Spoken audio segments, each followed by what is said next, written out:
سبحان اللہ وبحمدہ سبحان اللہ العظیم سبحان اللہ وبحمدہ سبحان اللہ العظیم سبحان اللہ وبحمدہ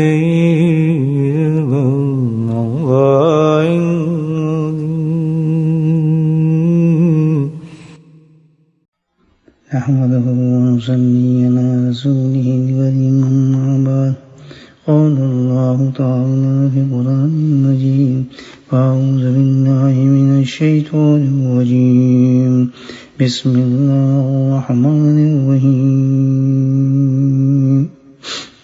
إن الله وملائكته يصلون على النبي يا أيها الذين آمنوا صلوا عليه وسلموا تسليما اللهم صل على سيدنا ومولانا محمد الجود والكرم اللهم صل على سيدنا ومولانا محمد وآله القرآن اللهم صل على سيدنا ومولانا محمد وصحبه وبارك وسلم أما بعد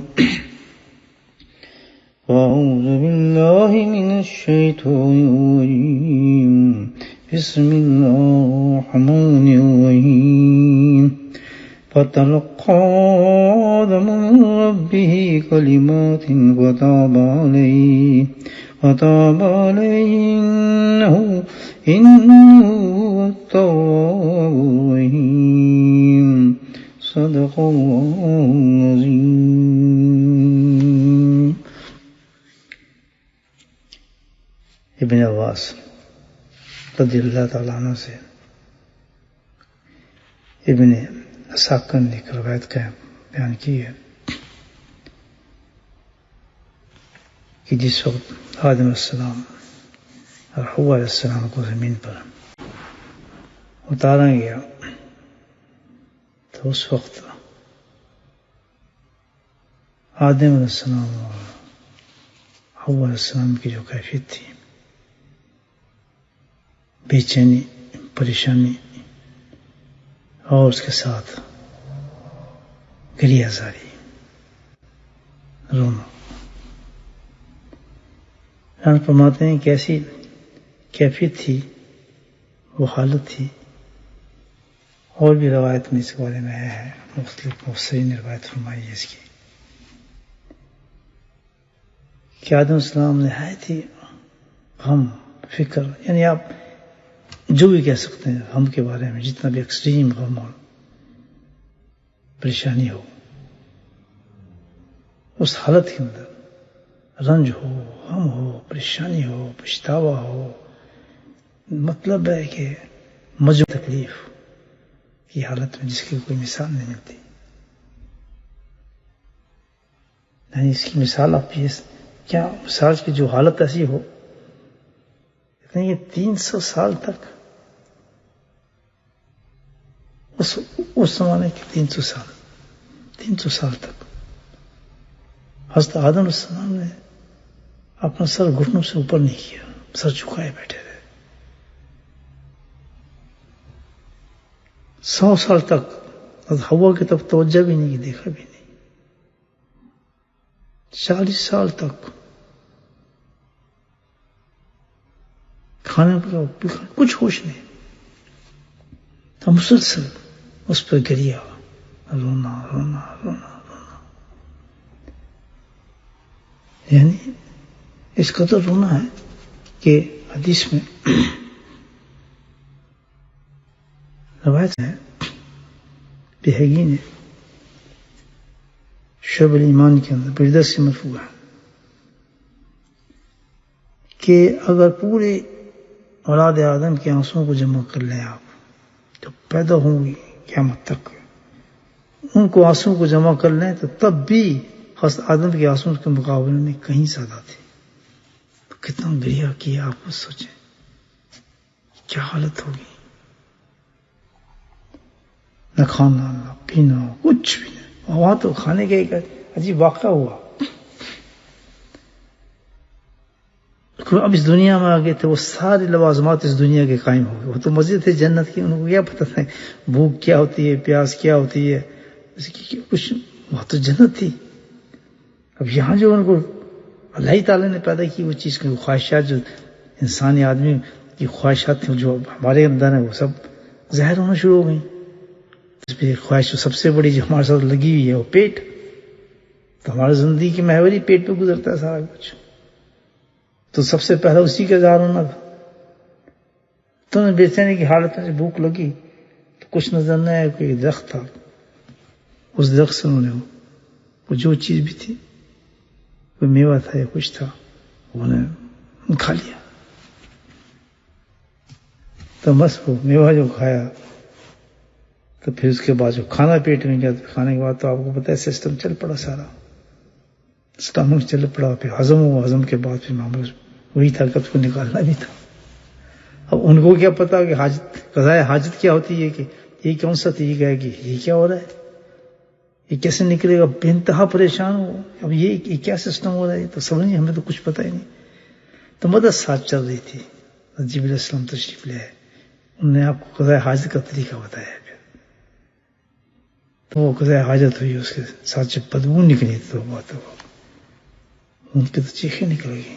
70 دن تک کہتے ہیں کہ روتے رہے اس پر کہ یہ کیا معاملہ ہوا ہے میرے ساتھ.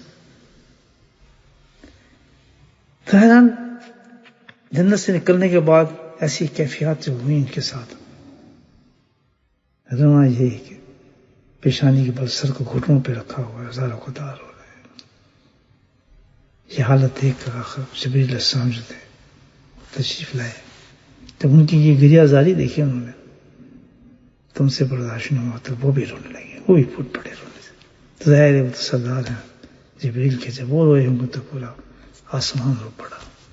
حالات دیکھیں کس وجہ سے، کہ دیکھیں ذرا کہ کیا عروج اللہ پاک نے دیا، کتنا مقام عطا فرمایا. یہی جبریل السلام سے جن کو سجدے کا حکم دیا گیا تھا، آپ یہ دیکھیں کتنا مقام تھا، کتنی بلندی تھی. انہی کی وجہ سے ایسے فرشتے نو انسان تو نہیں تھا، وہ شیطان جو تھا جس کی عبادتیں مشہور تھی، ان کو دھکا لگا. یہ نہیں اپنی روح رکھی، اللہ تعالیٰ نے آدم علیہ السلام کے اندر روح پھونکی، تاج بنایا. آج وہ بے بس اور کہاں جنت اور کہاں ویرانگی، بیٹھے آنسو بہا رہے ہیں. کوئی پوچھنے والا نہیں، کوئی سمجھانے والا نہیں. اس کو دیکھ کر جبریل السلام نے روح کو کہ بھئی یہ حالت سے ایک بہت خوف پیدا ہو گیا پورے ملائک کے اندر کہ اللہ سبحانہ تعالیٰ کے کتنا غضب ہے، کہ جب اللہ غضب پر آ جائے تو کیا حال ہوتا ہے نا.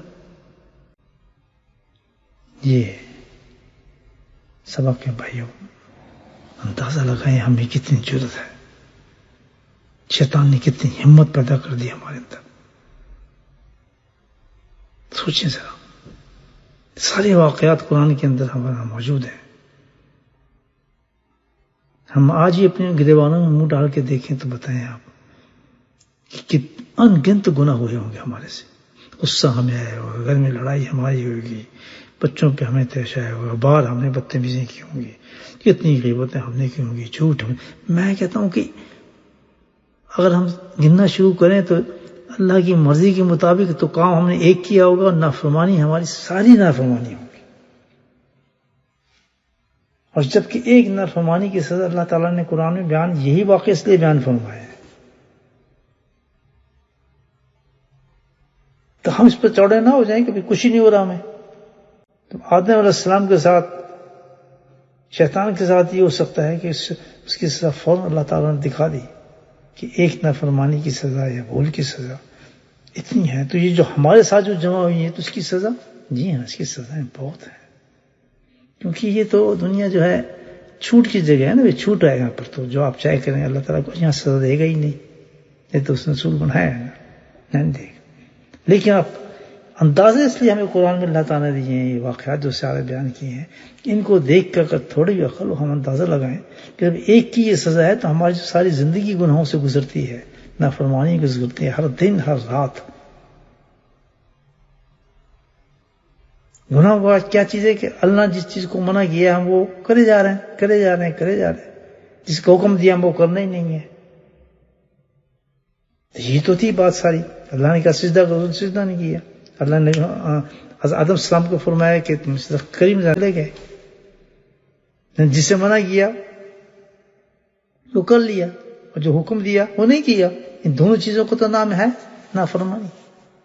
وہ ہم اپنی زندگی میں دیکھیں کتنی ہے۔ تو اس واقعات کو یہ ناول تو نہیں ہے، سٹوری پڑھ کے سمجھ کے تو نہیں پڑھتے۔ فرشتے کیونکہ جان گئے وہ ساری چیزیں کہ اللہ کا غضب یہ ہے، تو ان کو فکر یہ ہو گئی کہ ہمارا کیا حال ہوگا کہ اللہ تعالیٰ کبھی ہم سے اگر ناراض ہو گیا تو ہمارا تو پتہ ہی نہیں چلے گا۔ میں جبریل بھی ہوں، یہ اسرافیل بھی ہیں، یہ ان کا یہ مقام ہے، فلاں فرشتے کا یہ مقام ہے۔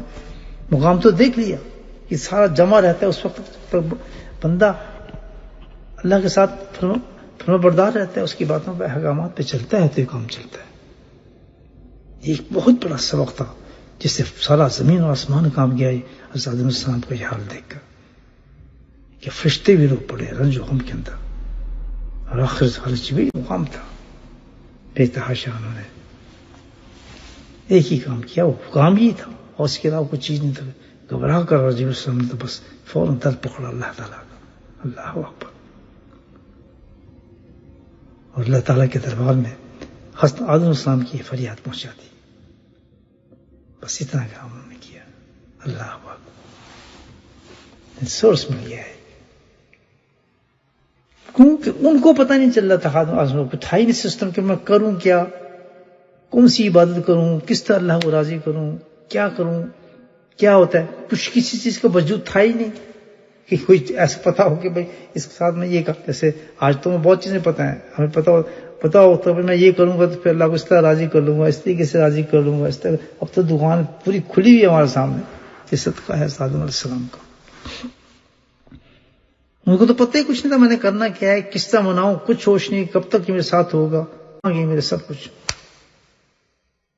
جیسے آپ کو ایک جنگل میں چھوڑ دیا جائے، آپ پتہ ہی کچھ نہیں، آپ کے راستہ کہاں ہے، کدھر جاؤں گا، کہاں آؤں گا، کس سے پوچھوں، کیا کروں، کیا حال ہوتا ہے آدمی کو، مجھے بتائیں۔ کچھ سمجھ نہیں آیا، کوئی ہیلپ نہیں، وہ پتہ بھی نہیں کہ میں اب کروں کیا، کس طرح آپ کو مناؤں۔ تو انہوں نے گزارش پیش کی حضرت جبریل علیہ السلام نے، سبحان اللہ۔ عجیب قصہ شروع ہو گیا، اللہ، اب دنیا بنی نا اصل میں، اب اگلا تو معاملہ عجیب ہی رہا۔ جب یہ چلا، جیسی پہنچی اللہ تک فریاد، تو اللہ تو خبیر بصیر ہے، سب دیکھ رہا ہے، تو پتہ ہے اس کو۔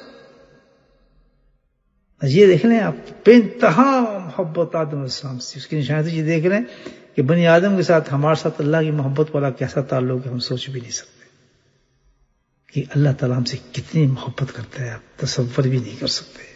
ہم تو سوچ کے اب ہمارا دھیان بھی وہاں تک نہیں جا سکتا اللہ پاک کو کتنی محبت ہے۔ یہ قصہ بتا رہا ہے، یہ نہیں کہ اس وقت اللہ تعالیٰ کو محبت نہیں ہوگی آدم السلام سے، بھی غلطی تھی ان سے ہوئی، لیکن اللہ کو محبت تھی، تبھی تو فریاد پہنچ گئی اللہ تک۔ شاید اللہ نے جبریل علیہ السلام کے دل میں یہ بات ڈالی کہ اس کی فریاد مجھ تک پہنچا، وہ تو بڑا کریم ہے نا، اس کے تو سلسلے عجیب ہیں، کتنا عجیب ہے نا۔ تو جیسے اللہ تک وہاں پہنچی تو اس نے سب سے پہلا جو اظہار کیا اس دنیا کے اندر، سبحان اللہ، پہلا انعام جو تھا، اللہ اکبر، جس سے سارے فرشتے بھی ٹھنڈے ہو گئے، ماشاءاللہ، ماحول کو ٹھنڈا کر دیا اللہ تعالیٰ نے۔ اور وہ کیا تھا؟ سبحان اللہ، اظہار رحمت، ایک ایسی تجلی کو ظاہر کیا جو اللہ تعالیٰ کی سب سے بڑی تجلی ہے، سبحان اللہ، یہ سب کو خوفوں کو نکال دیا، کیا؟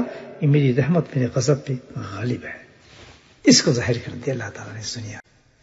یہ تھا سب سے پہلے واقعہ اس دنیا کا جس نے الحمدللہ سب کے کام بنا دیے، غضب تو دیکھ لیا ساروں نے، لیکن اللہ تعالیٰ کہ تمہیں غضب ہی دیکھا ہے، لیکن اس سے بڑی چیز میری رحمت ہے، یہ تو کچھ بھی نہیں ہے، میری رحمت کے آگے یہ غضب کیا ہو سکتا ہے، میری رحمت اس سے کہیں بڑی ہے۔ ہائے ہائے، اب رحمت دیکھیں، رحمت کے کام کیسے ہوتے ہیں، اللہ اکبر کبیرہ۔ دیکھیں جیسی فریاد پہنچی اللہ تک، اللہ سبحانہ تعالیٰ نے ایک بڑا زبردست اللہ کی طرف سے ایک رحمت کا اشارہ ہوا۔ طبرانی حاکم اور بہقی کے اندر ایک روایت چلتی ہے، اور یہ روایت حضرت امیر المومنین عمر بن الخطاب رضی اللہ عنہ سے روایت نقل کی ہے۔ اب چلتی ہے دنیا کا سلسلہ، دیکھیں آپ کیسا چلتا ہے۔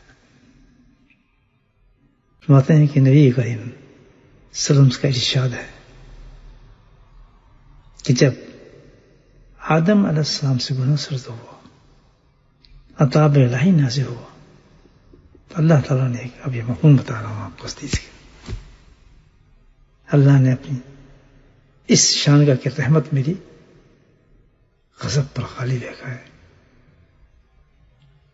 تجلی ظاہر ہی حضرت آدم علیہ السلام پر۔ ابھی تصوف کی زبان میں بات کر رہا ہوں آپ سے، کس طرح ظاہر کی اللہ کہ آدم السلام کو ایک واقعہ یاد کرا دیا۔ یہاں اگر میں اس کی تفسیر تو نہیں کہوں گا، لیکن ان کلمات سے ملتی جلتی بات ہے۔ فتلقى آدم من ربه کلمات، اور پھر سیکھ لیے آدم علیہ السلام نے رب سے چند باتیں، یا سکھا دی اللہ تعالیٰ نے۔ وہ کیا بات تھی؟ وہ بات سنیں آپ کیا تھی، کہاں سے، وہ کیا چیز تھی، وہ کیا اشارہ تھا جو اللہ تعالیٰ نے آدم علیہ السلام کے دل میں ڈالا؟ وہ یہ تھا اشارہ، فرمایا آدم، جب آدم علیہ السلام کے دل کے اندر القا فرمایا، وہ کیا تھا؟ فتلقى آدم من ربی، سیکھ نہیں، کیسے سیکھنی؟ القا تھا، وہی تو تھی نہیں، القا کیا آپ کے قلوب کے اوپر۔ کیا واقعہ القا کو کیا کہ تجھے وہ یاد، وہ وقت یاد کرایا، ایک وقت یاد کرایا حضرت آدم علیہ السلام کو۔ وہ کیا وقت تھا؟ جب اس حال میں تھے تو ان کو اللہ سبحانہ تعالیٰ نے ایک موقع، ایک وقت یاد کرایا، اور وہ کیا چیز تھی؟ سبحان اللہ، کیا واقعہ تھا؟ انہیں وہ وقت یاد آیا کہ جس وقت اللہ تعالیٰ نے ان کو پیدا کیا تھا۔ اللہ سبحانہ تعالیٰ نے جس وقت آدم علیہ السلام کو پیدا کیا تھا، وہ وقت یاد کرایا کہ جب پیدا کیا تھا تو اس وقت انہوں نے اپنا سر جو تھا عرش عظیم کی طرف اٹھایا۔ اللہ اکبر، انہوں نے اپنا سر عرش عظیم کی طرف اٹھایا تو وہاں انہوں نے لکھا دیکھا، لا الہ الا اللہ محمد رسول اللہ، سبحان اللہ۔ یہ کلمہ دیکھا، اس کو تو سمجھتے تھے کہ لا الہ الا اللہ، جب آگے لکھا ہوتا محمد رسول اللہ، تو بس وہیں وہ کلمہ ان کو یاد آیا۔ تو اس وقت بھی بڑے حیران ہوئے تھے، کیونکہ یہ کلمہ تو جنت کے پتوں پہ لکھا تھا، نام الحمدللہ۔ تو وہ یہ واقعہ دلایا، سمجھ گئے یہ تو بہت بڑا اونچا نام ہے، اللہ نے جس کا نام اپنے نام کے ساتھ لکھا ہے، یہ تو کوئی بہت ہی بلند ہوگی چیز۔ نام اللہ پاک نے اپنے نام کے ساتھ لکھ دیا تو یہ تو کوئی بہت ہی بلند چیز ہوگی۔ تو آج وہ کلمہ کام آ گیا، وہ بات یاد آ گئی، سبحان اللہ، اللہ اکبر۔ فتلقى آدم من ربه کلمات، ممکن ہے وہ یہ کلمہ اللہ تعالیٰ نے یاد کرے، لا الہ الا اللہ محمد رسول اللہ۔ تو جیسے یہ نام اللہ نے ان کو یاد کرا دی، یہ واقعہ یاد ہے، تو ایک دم انہوں نے پکارا، اللہ اکبر، اسألک بحق محمد ان تغفر لی، یا اللہ، اللہ اکبر، ہاں اے اللہ، میں تجھ سے سوال کرتا ہوں تیرے اس نامی کے وسیلے سے، جن کا نام ہے محمد صلی اللہ علیہ وسلم، ان تغفر لی، میرے مولا مجھے معاف کر دے، اللہ ایسی جو آپ نے واسطہ دیا نبی کریم صلی اللہ علیہ وسلم کا ذات گرامی کا، فقال اسألک بحق محمد تغفر لی، اے محمد اس نامی کے صدقے سے میرے مولا مجھے بخش دے۔ تو اللہ سبحانہ فوراً جواب آیا، اللہ اکبر، فتاب علیہ، ایک دم اللہ تعالیٰ متوجہ ہو گئے ان کی طرف، فرمایا اللہ اکبر، انہ هو التواب الرحیم، جا میں نے تجھے بخشا، اللہ اکبر، سبحان اللہ۔ یہ ہے وہ ذات گرامی میرے نبی کریم صلی اللہ علیہ وسلم، جو کام بننا ہے ابن آدم کو اشارہ فرما دیا دنیا کے اندر وسیلے ہیں، اس وسیلے کو پکڑو، اس وسیلے سے تمہارا کام بنے گا. سبحان اللہ. کائنات کی ابتدا محمد صلی اللہ علیہ وسلم، کائنات کی انتہا محمد صلی اللہ علیہ وسلم، دین کی ابتدا محمد صلی اللہ علیہ وسلم، دین کی انتہا محمد صلی اللہ علیہ وسلم، اور تکمیل دین یعنی جب دین مکمل ہو جائے گا، پوری دنیا میں دین پھیل جائے گا، اس کے بعد پھر قیامت آئے گی. میں تکمیل دین یعنی جب دنیا ختم ہوگی، مکمل دین ہو جائے گا. میرے نبی پاک صلی اللہ علیہ وسلم کا فرمایا محمد رسول اللہ صلی اللہ علیہ وسلم. مجھے بتائیں سٹارٹ ہوتی اللہ تعالیٰ نے، جب دنیا سٹارٹ ہو رہی ہے، آدم السلام کی جناب توبہ قبول کی جا رہی ہے، اسی انداز ہی بتا رہے ہیں کہ جو کچھ بھی ہے نبی کریم صلی اللہ علیہ وسلم کے وسیلے سے سب کچھ ملنا ہے. گویا کہ اگر کوئی بخشش ملنی ہے اس دنیا کے اندر انسان کو، یاد رکھے تو کس سے ملے گی؟ وسیلہ محمد صلی اللہ علیہ وسلم کے وسیلے سے ملے گی. میں نے آپ کو پہلے ہی کہا تھا کہ قرآن کی ہر آیت کدھر لے کے جا رہی ہے؟ آپ وسلم کی طرف موڑ رہی ہے. آپ ہی کی شان بیان کرتا ہے قرآن. آپ کی کہتے دیتے ہیں لوگ، لیکن سمجھتے ہی کوئی نہیں قرآن سے. دیکھیں اب میں نے آپ سے کہا تھا نا، قرآن کی ہر آیت جو آسم کی شان کو بیان کرے گا، آپ کی سنت کو بیان کرے گا. دیکھیں اس وقت سن لیں آپ. تو آدم علیہ السلام کی بخشش کس سے ہوئی؟ آپ کے وسیلے سے. پیغام کیا آیا؟ پوری بنی آدم کو پیغام کیا آیا؟ جس دنیا میں تم جا رہے ہو سارے کام تمہارے کس کے وسیلے سے بنیں گے؟ نبی کریم صلی اللہ علیہ وسلم کے وسیلے سے بنیں گے. آپ کے وہ سے بنیں گے. جس نے نبی کریم صلی اللہ علیہ وسلم کے دامن کو پکڑ لیا، جس نے سرکار وسلم کے دامن کو پکڑ لیا، وہ کامیاب ہو گیا. وہ کامیاب ہو گیا، اس نے اپنے مقصد کو پا لیا. یاد رکھیں، اس نے اپنے مقصد کو پا لیا. اللہ کو منانا ہو تو راستہ بتا دیا کون سا ہے؟ حضرت آدم السلام نے جس سے اللہ کو منایا تھا. سبحان اللہ. اور کیا عنایت ہے وہ چیز دیکھیں آپ کے وسیلے سے، کیا تحفہ ملا.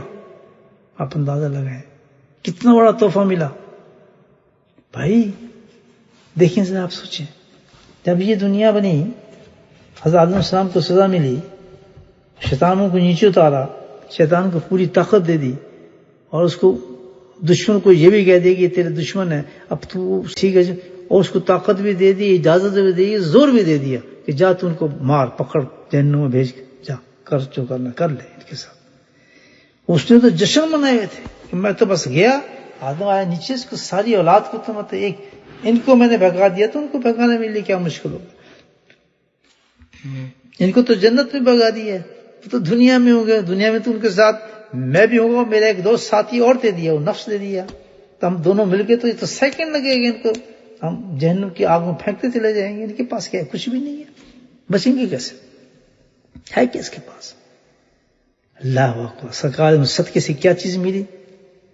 کیا چیز ملی نبی پاک نے صدقے صاحب؟ یہ دیکھیں اللہ پاک نے وہ تحفہ دیا امت کو، نبی نے وہ بنی آدم کو وہ تحفہ مل گیا. سبحان اللہ. کہ اس تحفے کے بعد شیطان تو موت ہو گئی شیطان کی، اس نے تو خاک ساننے کے خبا ہو گیا، برباد ہو گیا، تو سارا مشن فیل کر دیا. اس لیے اللہ نے مجھے چھوٹ دی تھی. میں بھی سوچوں کہ اتنا آسان میرے لیے کیسے ہو گیا تھا یہ کام، اتنا مشکل کر دیا میرے اس کام کو، کیسی چھوٹ دے دی، کیا تحفہ دیا ہے. سبحان اللہ. اللہ تعالیٰ کون سا تحفہ دیا ہے؟ انہ هو التواب الرحیم.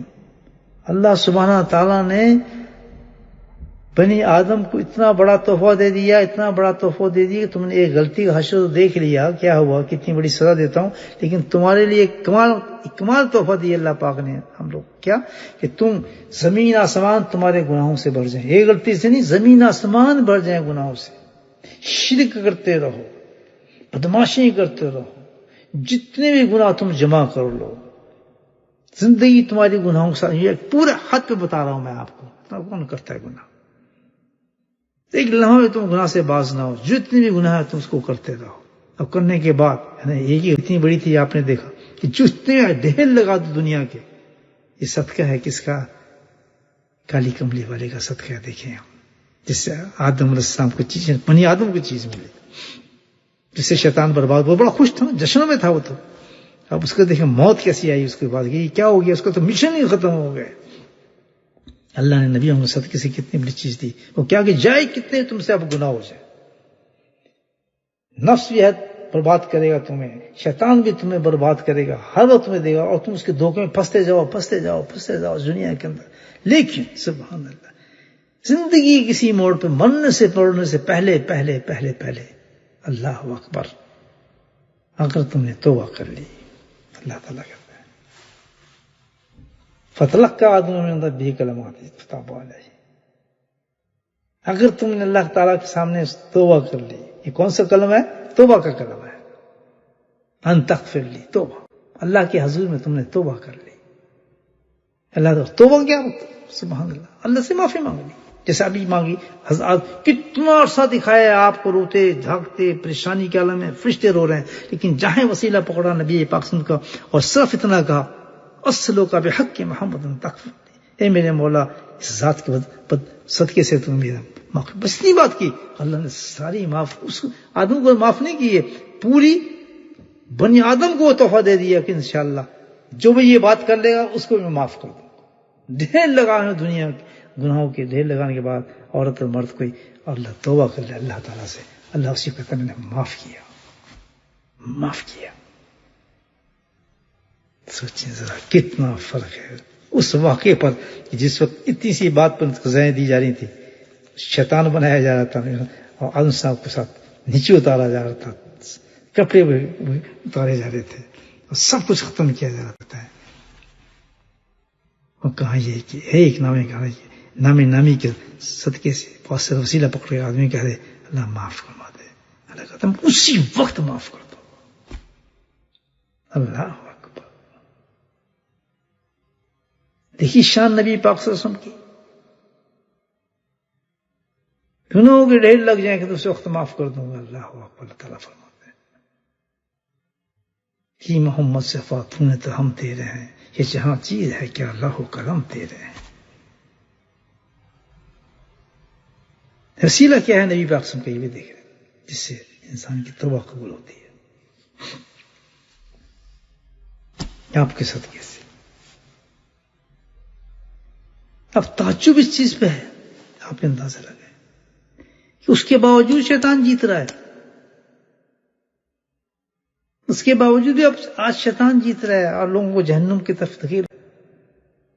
نبی کی قسم ارشاد اتنا مفہوم ساتھوں آپ کو حدیث کا کہ جیسے کسی انسان نے آگ لگائی ہو، حدیث ہے سرکار فرماتے ہیں کہ جیسے کسی انسان نے آگ لگائی ہو اور اس آگ کے اندر پروانے جو ہیں جو چاہ رہے ہیں، جس پروانے جاتے ہیں نا جب آگ جلتی ہے تو آپ دیکھتے ہیں پروانے سے آگ کی طرف بھاگتے ہیں اور وہ آدمی ان پروانوں کو بچا رہا ہے، ان کو ہٹا رہا ہے کہ تم یہ آگ ہے مت جاؤ، ان کو ہٹا رہا ہے ان پروانوں کو. فرمایا میری مثال بھی ایسی ہے کہ جہنم کی آگ جلی ہوئی ہے اور یہ لوگ پروانوں کی طرح جہنم کی آگ میں جا رہے ہیں اور میں ان کو ہاتھ کھینچ کے اس آگ سے بچا رہا ہوں. سبحان اللہ. لیکن چلے جا رہے ہیں جہنم کی. آج ہمارا حال ہے نہیں ہے، آپ اندازہ لگائیں. آج بھی شیطان ہم پہ حاوی ہو رہے ہیں. آپ دیکھیں اس سے زیادہ بدقسمتی کسی انسان کی ہو سکتی ہے، کیونکہ اس تحفے کے بعد جو اللہ نے ہمیں توبہ کا تحفہ دیا تو اتنا بڑا تحفہ دیا، کوئی ایک انسان بھی جہنم میں نہیں جا سکتا. کیوں کہ گناہ تو ہوں گے، گناہ ہو جاتے ہیں، گناہ انسان کر لیتا ہے، نافرمانی کر لیتا ہے، لیکن چیز ایسی دے دی ہے کہ وہ توبہ کر لے، بس کہتے اللہ مجھے معاف فرما دے. تو شیطان نے کمال یہ کر دیا کہ ہم سے یہ لفظ ہمارے منہ سے نہیں نکالنے دیتا. ہمارے جو ہم جہنم کی آگ میں پہنچے ہیں اس وجہ سے کہ یہ لفظ ہمارے پہ اس نے بین کر دیا، ہمارے منہ پہ سیل کر دیا کہ تم توبہ کا لفظ لاؤ نہ زبان کے اوپر. اللہ کی قسم آج گناہ گار سے گناہ گار انسان بھی کھڑا ہو گئے اللہ سے معافی مانگ لیتا ہے، توبہ کر لیتا ہے تو گناہ تو ہوا میں اڑ جاتے ہیں اس کی رحمت کے صدقے سے. کیوں؟ اسی تجلی یہ دی آدم السلام کو سب سے پہلی تو تجلی نبوت رحمت کی تھی، غضب کی. غضب تو دیکھ لیا تھا فرمایا یہ تو کچھ بھی نہیں ہے، میری رحمت اس پہ غالب ہے. اس کا ایک جھلک دکھائیے، دیکھیں توبہ کی. ایسی کوئی انسان جا ہی نہیں سکتا جہنم کے اندر، تصور بھی نہیں کہ جہنم میں کوئی آدمی جا رہا ہو. معافی کیسی چیز ہے؟ ساری زندگی شرک کرتا رہا ہو آدمی، لیکن مرنے سے پہلے وہ کہتے ہیں میں معافی مانگتا ہوں، مجھے پتہ نہیں تھا، معاف فرما دے. وہ بت پرستی ختم ہو جائے گی، اس بتوں کو ماننا ختم ہو جائے گا، رام شام سب ختم ہو جائیں گے اس کی. اللہ ایک دم اس کو اپنی رحمت کے سائے کے اندر لے لیتا ہے. ہیں ایسے لوگ جو کنورٹ ہوئے، ہزاروں آپ کے سامنے، ہزاروں جو کنورٹ لوگ ہوئے جو بتوں کو پوجتے تھے. بت ہی نا سارے، چرچوں میں جاتے تھے، گردوں میں جاتے تھے، آگ کو پوجتے تھے. ہزاروں کروڑوں لوگ آپ کو نظر آتے ہیں الحمدللہ، جن کو شعور آ گیا کہ توبہ بڑی چیز ہے. اللہ نے ان کو کیا کیا مقام عطا فرما دیا کہ اپنی ولایت کے درجے پر ان لوگوں کو پہنچا دیا، مجھے اتنا اونچے درجے دے دیے. یہ ہے اللہ کی رحمت. تو اس کی سزا یہ ہے اس وجہ کہ توبہ منہ سے کیوں نہیں نکلتی. اس کی کیا وجہ کیا ہے کہ شیطان نے کس چیز کا چکر چلا دیا کہ ہمارے منہ سے توبہ بھی نہیں نکلتی. اس کی وجہ کہ ہم نے نبی اکرم صلی اللہ علیہ وسلم اس احسان کو بھول گئے، جس کی وجہ سے ہمیں تحفہ ملا ہے توبہ کا، اس کو ہم بھول گئے. سرکار دو وسلم کی سنت و شریعت کو ہم نے فراموش کر دیا. کیونکہ جس طرح اللہ نے نبی کریم صلی اللہ علیہ وسلم کے واسطے سے ہمیں توبہ دی ہے، تو اللہ کے نبی قسم نے ایک شرط لگا دی تھی اس پر، من حب سنت احبنی، کہ جو میری سنت سے محبت کرے گا میں اس کو محبت کروں گا. تو ہم نے سنت کو ختم کر دیا. دیکھیں نکلتی ہے ہر قرآن کی ہر آیت سے سنت نکل رہی ہے، نہیں نکلتی. ہم نے سنت شریفہ کو ختم کر دیا، سنتوں کو ختم کر دیا، ڈراپ کر دیا. زندگی میں ہے ہی نہیں ہمارے سنت کا کوئی طریقہ کچھ نہیں رہا. تو اس کی سزا یہ ملی کہ شیطان ہم پہ غالب ہو گیا. اور سب سے پہلے اس نے جو کام، جو اس کی سب سے بڑی موت ہے، اس کے اگینسٹ سب سے بڑا جو ہتھیار ہے توبہ کا، اس نے ہمارے منہ سے نکال دیا، جسم سے. توبہ کی ہمت ہی نہیں آن دیتا، توفیق نہیں. توبہ کرنے کے بعد ہمیں کانپ جاتے ہیں، توبہ نہیں کر سکتے. رمضان بھی آتے ہیں، صبح بھی آتی ہے، شام بھی آتی ہے، لیکن توبہ ہمارے منہ سے نہیں کر سکتے. ہم اللہ کے حضور بیٹھ کے توبہ کر لیں. جو ان حالات دیکھا آپ نے، پہلے پورا نقشہ دکھایا اب تک. میں کتنے دنوں سے اسی چیز کو ایکسپلین کر رہا ہوں آپ کے سامنے کہ آدم السلام کی کیا حالت تھی، اور منٹوں کے اندر واسطہ پکڑا محمد صلی اللہ علیہ وسلم کا، تو اللہ نے ان کے سب معاملات کو ختم کر دیا کہ یہ ہوگا تیرے بنی آدم کے ساتھ، کوئی مرد عورت کتنی گناہ گار ہو اور یہ کام کر بیٹھے گی، سبحان اللہ، اس کے گناہوں ہوا میں اڑا دیں گے اللہ تعالیٰ، پتہ بھی چلنے دیں گے. فرماتے ہیں واسطہ دینے کے بعد کہ اللہ تعالیٰ میں نے پیدا ہونے کے بعد عرش عظیم پر تیرے نام کے ساتھ یہ نام دیکھا تھا. اللہ تعالیٰ نے فرمایا کہ آدم یہ نام محمد صلی اللہ علیہ وسلم تیری اولاد میں سے آخری ہے. حضرت عبرانی نے موجم سے روایت فرمائی ہے آپ ہی کو اللہ سے اللہ تعالیٰ، کیونکہ لانا جو تھا واسطہ تو آنا تھا نا ہمارے سامنے نبی پاک میں، آپ ہی نے تو ہمیں دین دینا تھا. میں نے کہا نا کائنات کی ابتدا آپ سے ہے، انتہا آپ سے ہے، دین آپ سے ہے. سارا دین جو آیا آپ ہی سے آئے نا، کائنات بنی تو آپ ہی سے بنی نا، تو ملی تو آپ ہی سے ملی نا. تو دین ہی آپ کا چلے گا نا دنیا کے اندر. دین کیا ہے؟ شریعت سنت ہے آپ کی، وہ ہم نے چھوڑ دیں تو توبہ کہاں سے آئے گی؟ شیطان نے توبہ جو کیا ہمارے منہ سے نکال دی، ختم کر دی. اس کی وجہ یہی ہے. تو وہ شخص جو نبی کریم صلی اللہ علیہ وسلم کی شریعت اور سنت سے اجتناب کرتا ہے، وہ عورت مرد زندگی بھر کبھی مر جائے گا لیکن بغیر توبہ کے مرے گا. اسی وجہ سے جہنم بھری جا رہی ہے. شیطان اپنا کام کیے جا رہا ہے. وہ کیا کرتا ہے؟ آپ کو نمازیں، آپ اس نے مشن پکڑ لیا، نمازیں پڑھائے گا، قرآن بنائے گا، قاری بنائے گا، عالم بنائے گا، مفتی بنائے گا، شیخ الحدیث، سب کچھ بناتا چلا جائے گا. لیکن ایک چیز ہے، وہ عاشق رسول نہیں بنے گا. عاشق رسول نہیں بننے دے گا. عاشق رسول کون ہوتا ہے؟ من حب سنت حبنی. عاشق رسول اللہ میں میرا عاشق وہ ہے جو میری سنتوں سے پیار کرتا ہے.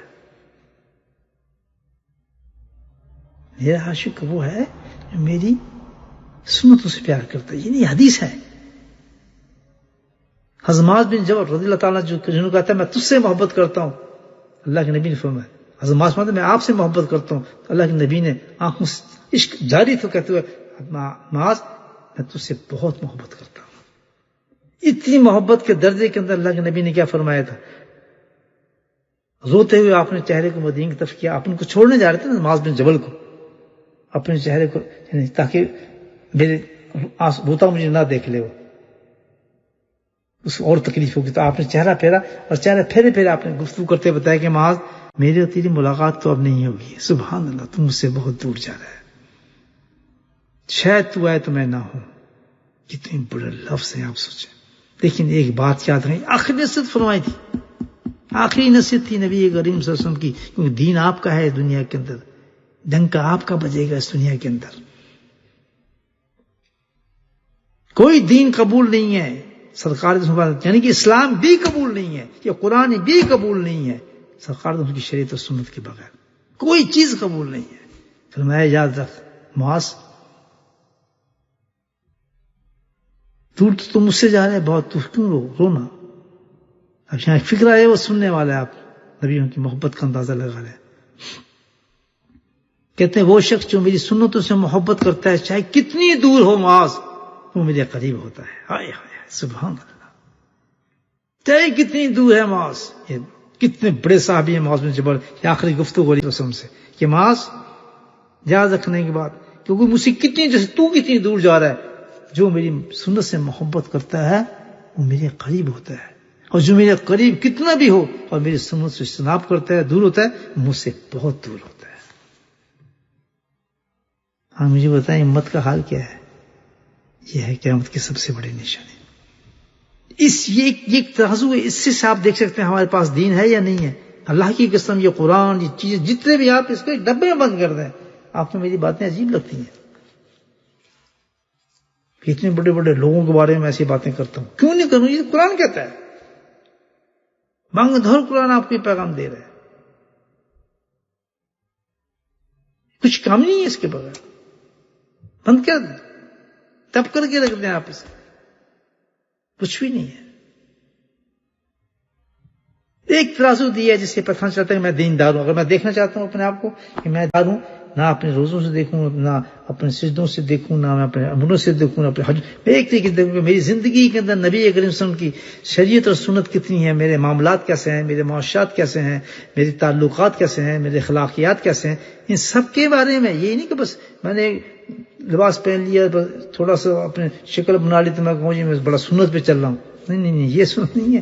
میرا کھانا کیسا ہے, میری کمائی کیسی ہے, میرے اخلاق کیسے ہیں, ہر چیز میں نبی قسم کی رہبری جس کے اندر ہوگی وہ اس کو کہا جاتا ہے یہ دیندار ہے.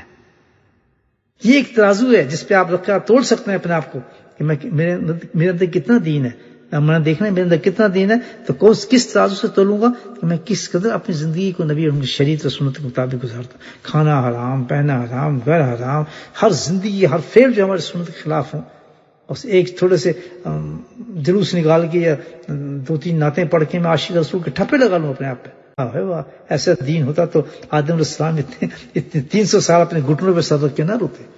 اور اتنی بڑی سزا کے بعد 300 سال رلانے کے بعد اللہ تعالیٰ ایک فکرے سے بحق کے محمد سے آپ کے گناہوں کو ختم نہ کرتا. اور آج پوری امت, پوری اولاد کے لیے فکر اللہ نے دے دیا, میرے نبی کا واسطہ پکڑو اور معافی مانگو, ساری زندگی گناہوں کو تمہیں معاف کر دوں گا. لیکن شرط یہی ہے من حب سنت حبنی, کہ نہیں سنت سے تمہیں محبت کرنی پڑے گی. فترقى آدم ربه کلمات فتاب علیہ. وقت ختم ہو رہا ہے, اب ان کلمات کی طرف ہمیں چلنا تھا. حقیقت میں یہ کون سے کلمات اللہ تعالیٰ نے فرمایا جن کو دیے قرآن کے اندر سرارہ کلمات آیا.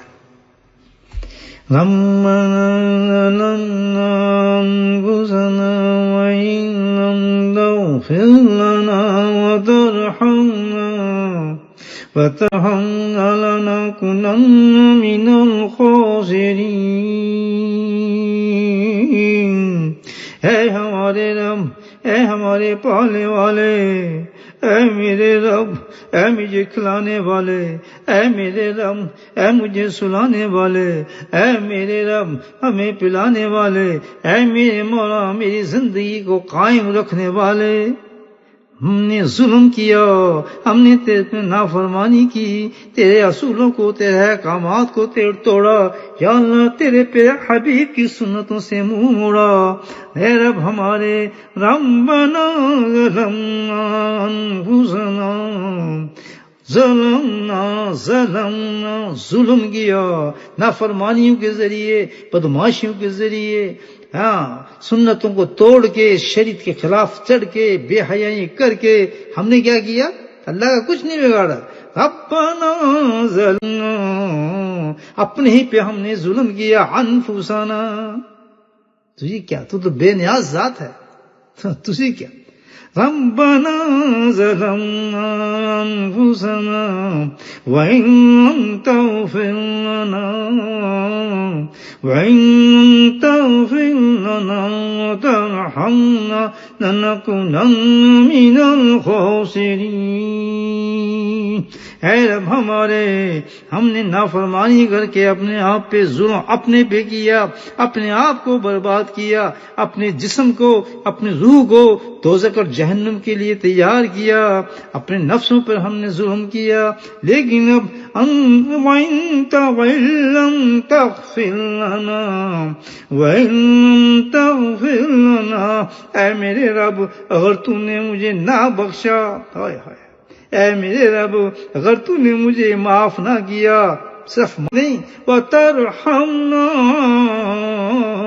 اے میرے رب اگر تو نے مجھ پہ رحم نہ کیا، لَنَكُونَنَّ مِنَ الْخَاسِرِينَ، میں تو ہو گیا ایندھن، میں تو بن گیا پتھر جہنم کا میرا مولا، کہاں بچ سکوں گا میں؟ یہ تیرا ہی کرم ہوگا میرا۔ یہ تھے وہ کلمات، فَتَلَقَّىٰ آدَمُ مِن رَبِّهِ کلمات۔ سبحان اللہ، وقت ختم ہو گیا۔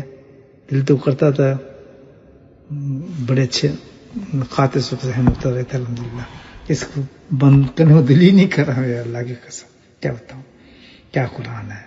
آپ دیکھیں کہ سرکار اعظم کی محبت کیسی انسان کی، ہر آیت کے ساتھ دل کے اندر پیوست ہو جاتی ہے۔ چل رہا ہے کس اعظم کا پتہ لگ رہا ہے میرے سرکار کا، سبحان اللہ۔ آپ بتائیے دنیا کی قائمی دنیا آپ کی وجہ سے، آپ ہی کا ظہور ہے ہر جگہ پر، سبحان اللہ، آپ ہی کا فضل ہے۔ میرے بھائیو آنکھ کھولو، دامن مصطفیٰ تو ڈرامے سے نہ پکڑو، ڈھکوسلوں سے نہ پکڑو۔ جس چیز کو اللہ کے نبی نے کہا کہ میں وہ پسند کرتا ہوں وہ کرو، وہ کیا ہے؟ نبی کریم کی شریعت اور سنت۔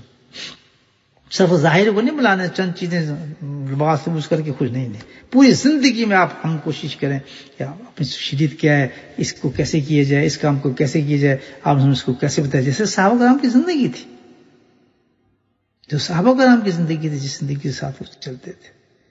انشاءاللہ اسی آیت کو ایک بات یاد رکھیں کہ ہم بھاگ نہیں رہے، ہمیں یہ نہیں کرنا کہ جلدی سے جلدی تفسیر کر کے قرآن کی اور ترجمہ کر کے، نہیں بھائیو، یہ تو زندگی لگتی ہے قرآن پڑھنے میں، یہ تو زندگی لگتی ہے۔ آپ بتائیں اسی آیت کو پڑھنے میں، جو یہی آیت ہمیں دل نہیں کر رہی چھوڑنے کو، بتائیں کتنے دن لگ رہے ہیں۔ وہ یہ تو اس میں تو ہے ہی نہیں کہ جلدی سے ختم ہو جائے گا، نہیں، میں تو سالوں لگ جائیں اس آیت کو پہ، اللہ میرے سینے میں کچھ چیزیں ڈالتا رہا، میں تو وہی پڑھتا رہا ہوں، مجھے کیا ضرورت ہے میں آگے جاؤں قرآن میں؟